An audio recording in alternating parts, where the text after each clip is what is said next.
Bienvenidos a este nuevo repaso de la lección de escuela sabática. El título de la lección, ¿Cómo hallar descanso en los lazos familiares? Vamos a tener una oración. Bendito Dios y Padre nuestro que estás en los cielos, queremos darte gracias por los sabios consejos que tenemos en tu palabra y pedimos que al repasar estas historias puedan traernos consuelo, sabiduría, fortaleza y también puedan guiarnos para que podamos tener una experiencia feliz en nuestra vida. Lo rogamos en el nombre de Jesús. Amén. Muchas gracias por los comentarios, por los saludos y siempre es un aporte recibir esos mensajes, así que muchas gracias. La lección de esta semana lleva por título, como ya lo hemos dicho, ¿Cómo hallar descanso en los lazos familiares? Es una pregunta y te invito para que si tenés algún comentario puedas dejar ese comentario allí en el chat o dejarlo en los comentarios. Siempre son valiosos. ¿Cómo hallar descanso en los lazos familiares? El texto clave aparece en 2 de Pedro capítulo 3, versículos 17 y 18 y dice lo siguiente: Así que vosotros, oh amados, sabiéndolo de antemano, guardaos, no sea que arrastrados por el error de los inicuos caigáis de vuestra firmeza. Antes bien, creced en la gracia y el conocimiento de nuestro Señor y Salvador Jesucristo. A Él sea gloria, ahora y hasta el día de la eternidad. Amén. Pedro habla aquí acerca de evitar el error y destaca la necesidad de crecer en el conocimiento de nuestro Señor y Salvador Jesucristo. Para Pedro, el conocer a Jesús, el conocer a Dios, es una experiencia que se logra a través del relacionamiento. Por lo tanto, para crecer más y más en el conocimiento del Señor, necesitamos relacionarnos más y más con Él. Y de eso se trata la lección de esta semana.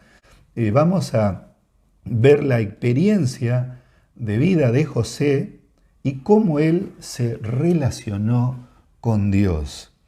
En el repaso de esta lección vamos a ver la acción de Dios en la experiencia de José, trayendo sanidad y descanso emocional a pesar de las relaciones familiares disfuncionales. Las relaciones familiares a menudo son complicadas y dolorosas. Esto nos preocupa, nos duele y nos pesa mucho emocionalmente y a su vez lo descargamos sobre los demás. Y eso es un problema realmente. Pero, ¿qué pasó en la vida de José? ¿Cuál fue la experiencia de José? El relato bíblico Génesis capítulo 37, te animo para que puedas tener tu Biblia allí a mano, cuenta el incidente triste en la vida de José. El papá, Jacob, lo había enviado para que buscara a sus hermanos que hacía varios días estaban cuidando el ganado fuera de su casa y él quería tener noticias de sus hijos, así que envió a José para ver qué era lo que pasaba con ellos. Además, José le llevaba provisiones. José estaba ansioso por encontrarse con sus hermanos, pero él nunca imaginó que sus hermanos estaban también deseosos de encontrarlo, pero para quitarle la vida. Qué triste situación. Allí en el capítulo 37 de Génesis, el relato nos dice que cuando José los encontró, lo tomaron a José, sus hermanos, lo golpearon, lo insultaron, lo tiraron en un pozo, quisieron matarlo. Uno de ellos, Rubén, intercedió para que no hiciesen eso y al otro día, al ver unos mercaderes madianitas, ismaelitas, lo vendieron como esclavo. ¡Qué situación! Que tus hermanos te vendan como esclavo. Pero, ¿qué pasó en el hogar de José? ¿Cómo fue el hogar de José? Sin dudas que el hogar de José fue disfuncional, fue un hogar con serios problemas. Y basta con repasar la historia de sus antepasados. Abraham y Sara tuvieron serios problemas familiares con Agar, con Ismael, por desaciertos, por desobedecer los mandatos de Dios. Y esto trajo problemas a la relación familiar. También se vieron desajustes en la experiencia de Isaac y de Rebeca. También hubo allí engaños, serios conflictos, amenazas de muerte entre Esaú y Jacob. Qué triste situación. Y la vida misma de Jacob también fue una situación muy patética. Allí primero Jacob en conflicto con su hermano, después en conflicto con su tío Labán, después con sus esposas Raquel y Lea. Situaciones realmente difíciles para un hogar. ¿Y qué decir de los hermanos de José, que eran mayores que él? También vivieron situaciones complejas y manifestaron una actitud de violencia, de engaños. El capítulo 34 de Génesis nos cuenta que ellos llegaron a las proximidades de un pueblo donde había un rey que se llamaba Amor y tenía un hijo Siquem. Dina, que era hermana de José, salió a conocer aquellos lugares y se fue hasta esta población y allí Siquem la violentó, abusó de ella, pero luego quiso casarse. Así que le dijo a su padre y Amor, que era el rey de aquel pueblo, habló con Jacob y le dijo que podían ellos hacer una alianza. Jacob quedó en silencio y le contó lo que había pasado a sus hijos, y los hijos, dice el relato bíblico, que le hablaron palabras engañosas a Jacob. Le propusieron que le pidiera a Siquem, a Amor y a todos los hombres que se circuncidaran. A Jacob le pareció lógico esto, así que hicieron ese convenio y el rey Amor aceptó, entonces ordenó que todos se circuncidaran y todos aceptaron. E inclusive es llamativo una de las declaraciones de Amor porque le dice a su pueblo, esta gente es pacífica, es gente buena, así que vamos a aliarnos con ellos, vamos a tomar de sus hijas como esposas y ellos también tomarán de nuestras hijas como sus esposas. Pero Leví y Simeón tenían un plan escondido. Y el relato dice que después de 3 días que aquellos hombres habían sido circuncidados, fueron hasta la población y le quitaron la vida a todos los hombres, a todos, incluidos al rey Amor y a su hijo Siquem. Allí estaban vengando lo que habían hecho con Dina. Y no solo esto, sino que el relato dice que tomaron cautivos a los niños y mujeres de aquella población. Así que vaya experiencias para la vida de José. Engaños, conflictos y otras experiencias uno podría mencionar también. Rubén, con Bila, el mismo Judá. Tristes experiencias. Uno diría, todo esto, un bagaje de cosas que pueden llevar a José a tener la misma actitud. Pero el relato bíblico nos muestra que a pesar de las luchas, de las dificultades, de los hogares disfuncionales o las familias disfuncionales, Dios puede ayudarnos a ser vencedores. Y el ejemplo está dado en estos mismos personajes que hemos mencionado, Abraham, Isaac, Jacob. En el capítulo 11 de Hebreos se los menciona como héroes de la fe. ¿Por qué? Porque ellos aprendieron de Dios y se aferraron a Él y sus vidas cambiaron. Y entonces aparecen aquí como héroes de la fe. Ellos aprendieron. Nosotros también podemos aprender. Pero volvamos a la experiencia de José. Imaginemos ahora a José. Él está siendo llevado esclavo a Egipto, en una caravana, seguramente atado, varios días de viaje, ¿cuáles habrán sido sus pensamientos? Habrá recordado cómo puede ser que mis hermanos me hayan querido matar, cómo puede ser que mis hermanos me hayan golpeado. Seguramente él recordaba las palabras de insulto de sus hermanos. A veces, apreciados amigos, los insultos, las palabras hieren más que los golpes. Y allí iba viajando José con todo eso. Y vaya curiosidad, quienes estaban llevándolo como esclavo para ser vendido como tal en Egipto eran ismaelitas. Y los ismaelitas eran de su parentela, igual que los madianitas, porque tanto los madianitas, que eran hijos de Cetura, esposa de Abraham, como los ismaelitas, hijos de Agar, descendientes de Ismael, eran parientes, pero ahora ellos mismos lo estaban llevando a José como esclavo.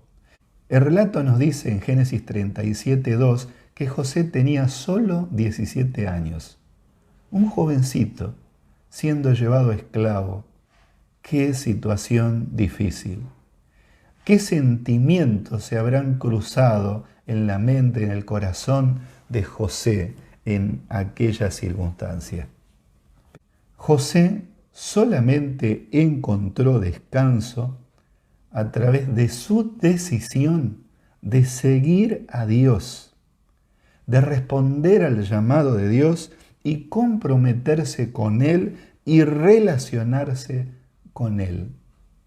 La experiencia de José nos muestra que la fe no se transmite genéticamente, sino que la fe se desarrolla.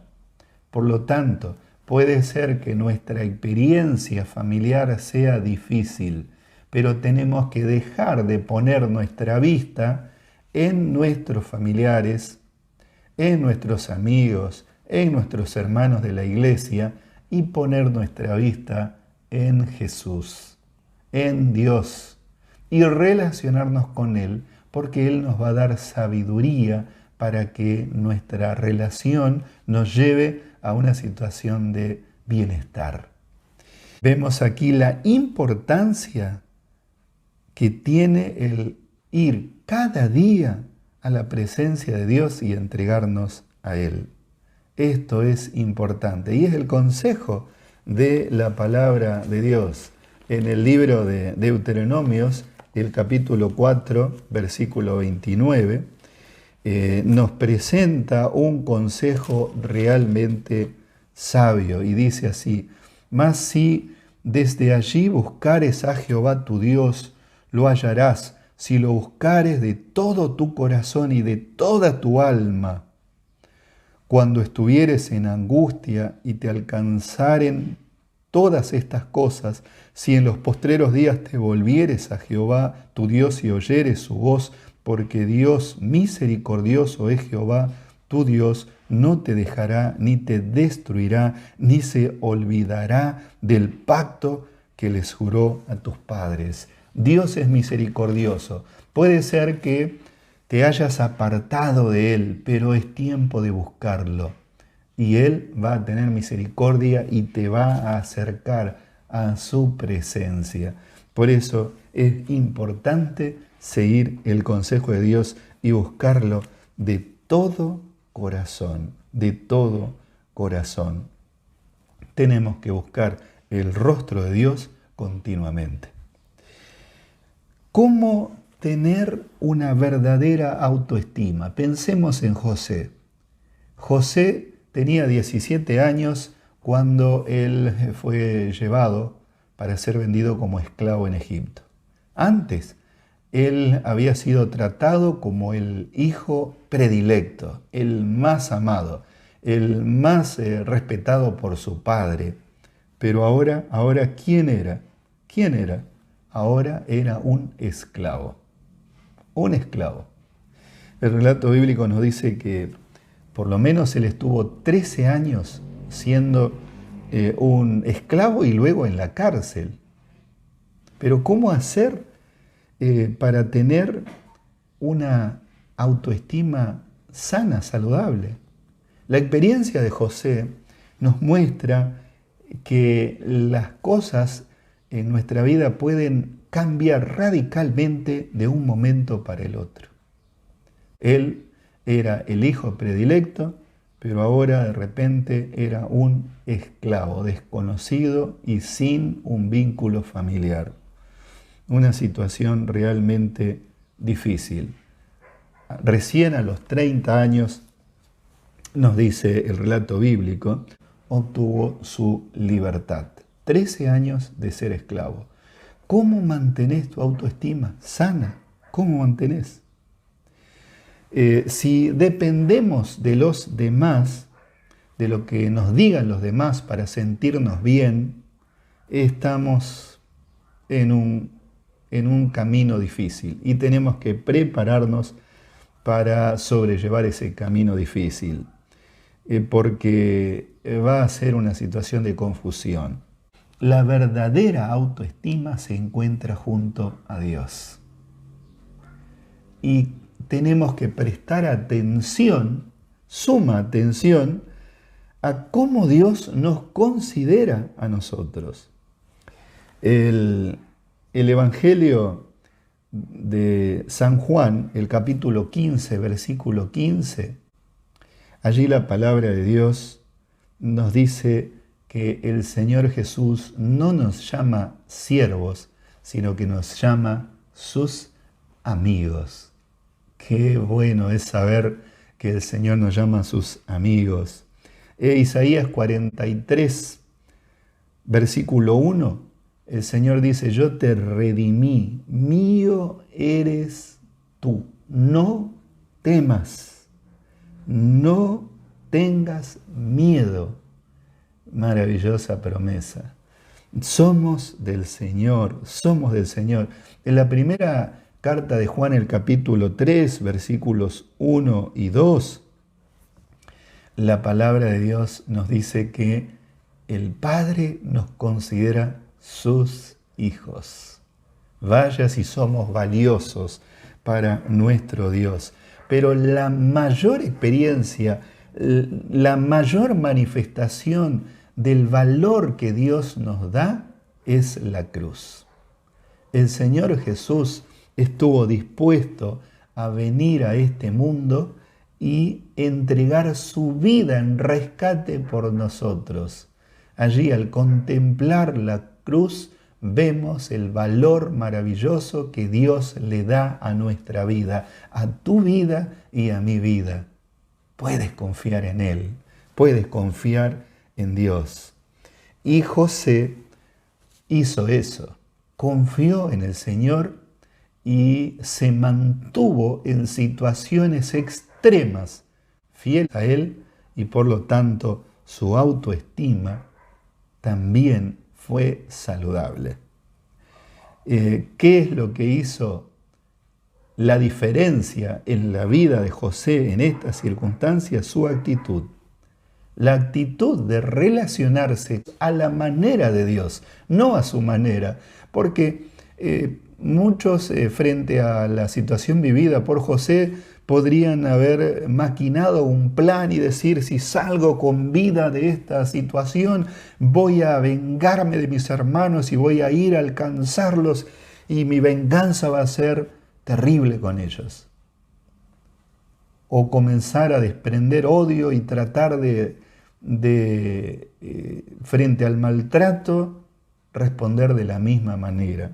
Sin embargo, vemos en la experiencia de José una experiencia totalmente diferente. Aún siendo esclavo, él halló gracia ante los ojos de Dios y sintió un bienestar.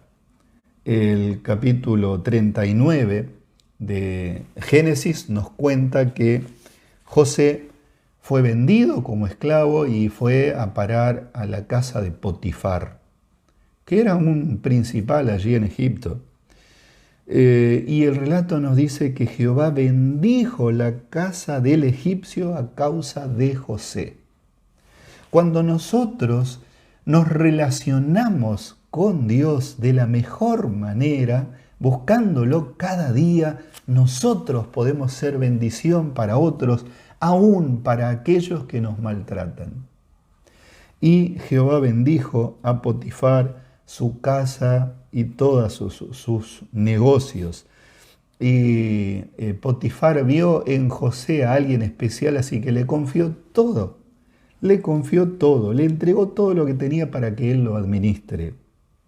Pero cuando las cosas parecen que van bien, siempre viene la dificultad. Hay que tener cuidado porque algo difícil puede pasar. Y eso es lo que sucedió en la experiencia de José. José buscó hacerlo mejor, pero allí el relato nos dice que la esposa de Potifar comenzó a molestar a José y lo tentó pretendiendo que él se acostara con ella, pero José se mantuvo fiel a Dios. Y ahora la esposa de Potifar lo acusó a José de que él había querido abusar de ella. Potifar, obviamente, lo tomó a José prisionero, se enojó con él, lo castigó y no le quitó la vida, señal de que él tenía una sospecha de que su esposa lo estaba engañando, pero sí no podía, sin duda, dejarlo a José allí, así que lo llevó y lo puso en la cárcel. De mal en peor. José estaba como esclavo, pero había encontrado un rol importante como mayordomo allí en la casa de Potifar, pero ahora está en la cárcel. ¿Y cuál es la actitud de José? La misma: Señor, yo voy a ser fiel a ti. Pase lo que pase, voy a ser fiel a ti. Y el Señor lo sostuvo, aún allí en la cárcel. Y halló gracia ante los ojos del jefe de la cárcel, y aquel hombre también vio en José algo especial y lo puso para que administrara la cárcel, aún él siendo un prisionero. Una cosa notable, ¿no? ¿Saben? Esto me lleva a pensar, ¿qué ven las personas que nos rodean en nosotros? ¿Qué ve nuestra familia? ¿Qué ven nuestros amigos? Pero aún más, ¿qué ven aquellos que nos tratan mal? ¿Qué ven en nosotros? ¿Ven algo especial? ¿Cuál es nuestra actitud? Porque el relato, Génesis capítulo 40, nos dice que allí a la cárcel fueron llevados dos funcionarios de Faraón, un copero y el panadero. Y en cierto momento José los ve tristes a estos dos funcionarios de Faraón y se acerca a ellos para preguntarles. Génesis 40, versículo 6. Se acerca a ellos para preguntarles y decirle: ¿qué les pasa, muchachos? Los veo tristes. Interesante esta actitud, ¿no? José está en la cárcel, sin embargo, él contempla el rostro de aquellos que también están en la cárcel y trata de alentarlos. ¿Cómo actuamos nosotros frente a la adversidad? José trata de ayudar aún en la adversidad. Y el relato nos dice que aquellos hombres le contaron sus sueños y José recibió la revelación del Altísimo y les dijo lo que significaban esos sueños. Él le dijo al copero que iba a ser restaurado por Faraón después de unos días. Y por cierto que eso sucedió. Y aquí hay otro detalle importante en el relato, porque José le dice al copero: cuando esto suceda, acuérdate de mí. Porque él sabe que está injustamente allí, en la cárcel. Y él sabe que el copero había sido llevado injustamente también a la cárcel y le dice, acuérdate de mí. Pero el copero, cuando salió en libertad, no se acordó de José. Y recién sí, después de 2 años, se acordó de José. Después de 2 años. Nuestras relaciones son un reflejo en miniatura del gran conflicto entre Dios y Satanás. La vida en el planeta Tierra no es justa. El bien no siempre se premia y el mal no siempre se reprende. Por lo tanto, no esperemos aquí en esta vida caminar siempre sobre caminos rectos o esperemos que todo nos vaya bien. Siempre va a haber cosas injustas que tendremos que padecer. Ahora, lo importante sería tener en mente que las cosas injustas vengan de los otros y no sean de nosotros hacia los demás. El gran conflicto se manifiesta en nuestras vidas, en nuestras relaciones, porque allí está ese conflicto entre Dios y Satanás. No hay relaciones perfectas, no hay, porque nosotros no somos perfectos. Sin embargo, esas relaciones, aún imperfectas, tienen que estar en la dinámica del crecimiento. Tenemos que pedirle a Dios que Él nos ayude a crecer espiritualmente. Y si hacemos esto, Satanás va a ser expulsado de nuestra vida. Él quiere dañar nuestras relaciones, especialmente las más cercanas. Y para evitar esto, tenemos que seguir el consejo de la palabra de Dios. El apóstol Pablo, en el capítulo 6 de Efesios, versículos 1 en adelante, deja varios consejos. A los hijos les dice, obedezcan a sus padres, honren a sus padres, a su papá, a su mamá, honrenlos. Y a los padres les dice, no provoquen a sus hijos a ira, repréndanlos, pero no con violencia, no con abuso de autoridad, no los hieran con las palabras. También Pablo le habla a los siervos y les dice, siervos, hoy podríamos pensar también en aquel que tiene que hacer un trabajo en calidad de dependiente. Hagan lo que hagan, háganlo como para el Señor. Y a los amos, les dice Pablo, hoy podríamos decir a los que están en una función de liderazgo o de autoridad, traten a las personas como a iguales, no hagan diferencia de personas, consideren a las personas que están bajo su autoridad como a ustedes mismos. Y esos consejos tenemos que seguir nosotros y nuestras relaciones van a ser mejores. Santiago, en el capítulo 1, versículo 5, nos dice, si a alguno le falta sabiduría, pídala a Dios. Si nos está faltando sabiduría para relacionarnos mejor, pidamos la sabiduría del Altísimo. Él nos va a dar la sabiduría y vamos a poder relacionarnos de la mejor manera con nuestros semejantes. Creo que lo que más deseamos es tener buenas relaciones en el ámbito de nuestra familia, con nuestros amigos, con nuestros hermanos, en nuestro trabajo, en todas partes. Y Dios está dispuesto a ayudarnos. Lo hizo con José en situaciones muy, muy difíciles.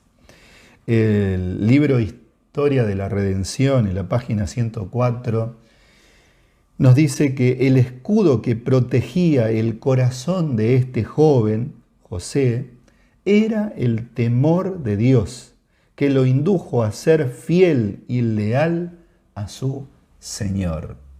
Nosotros también podemos tener la misma experiencia, la decisión de ser fieles a Dios. Ser cristiano de nombre o un adventista cultural no nos va a ayudar a hallar descanso en nuestras relaciones, sino que el relacionamiento estrecho con Dios, eso es lo que nos va a llevar a tener sabiduría para relacionarnos con equidad, con justicia, y nos va a traer sabiduría para llevarnos bien con nuestros semejantes. León Tolstoy dijo lo siguiente: todas las familias felices son iguales. Cada familia infeliz lo es a su manera. En otras palabras, la única manera para ser realmente feliz, para tener la verdadera felicidad, es estar en relación con Dios. Una familia que se relaciona con Dios, esa es una familia que va a ser feliz, que se relaciona de la mejor manera con Dios, buscándolo cada día a través del estudio de la palabra, de la oración, del culto familiar. Esa va a ser una familia realmente feliz. Y los invito, queridos amigos, para que busquemos esa experiencia. Por último, dos psicólogos, Víctor y Mildred George Goertz, hicieron algunos estudios para tratar de determinar cuáles habían sido las experiencias de las personas eminentes, aquellas personas destacadas en el arte, en el deporte, en la ciencia. ¿Cuáles habían sido las experiencias? Y encontraron que muchas de estas personas habían tenido experiencias traumáticas en su infancia, experiencias realmente difíciles, pero a pesar de esas experiencias, ellos fueron triunfadores y se destacaron en sus vidas. Esto nos lleva a la siguiente reflexión. Nuestras decisiones fundamentales y nuestro verdadero propósito en la vida son más importantes que nuestro entorno, nuestra genética o nuestra herencia. Por lo tanto, no tenemos que quedarnos con la experiencia pasada y decir, bueno, sí, porque yo viví tal situación tan difícil y ahora estoy pagando los platos rotos. Sí, es verdad que las experiencias vividas pueden causarnos traumas y repercuten en nuestra experiencia de vida a lo largo de nuestra vida. Pero más importante es decidir qué vamos a hacer con nuestra vida. Y queridos amigos, hermanos, hoy los invito para que la decisión sea recibir plenamente al Señor Jesús en sus corazones. Caminar cada día con Dios y tener la disposición a relacionarnos con los demás a la manera de Dios, como lo hizo José. Y con seguridad que nuestra experiencia va a ser una experiencia feliz. Que Dios nos bendiga. Bendito Dios y Padre nuestro, gracias por tus consejos. Ayúdanos a relacionarnos contigo cada día, a entregarnos de corazón a ti, a poner toda nuestra vida en tus manos de amor, a entregarnos por completo. Señor, lo rogamos en el nombre de Jesús. Amén. Muchas gracias por acompañarnos, muchas gracias por los saludos, muchas gracias por los comentarios. Dios los bendiga y nos reencontramos en el próximo repaso de la lección de Escuela Sabática.